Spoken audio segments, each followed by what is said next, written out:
tusikize kwa makini.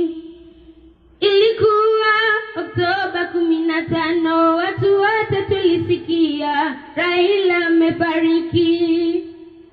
Hakukuwa Raila peke yake, lakini alikuwa na mioyo ya Waluo. Wai, wai, wai, wai, tunataka Raila omboleze. Raila kweli alikuwa wa kuigwa, kwa sasa ameenda, tutamwiga nani tena?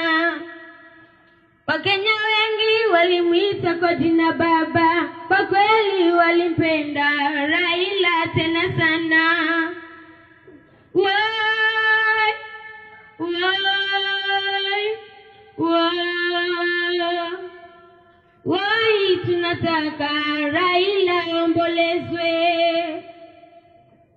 Hii ni kilio nchini Kenya, Waluo wetu wanalia machozi ya maumivu.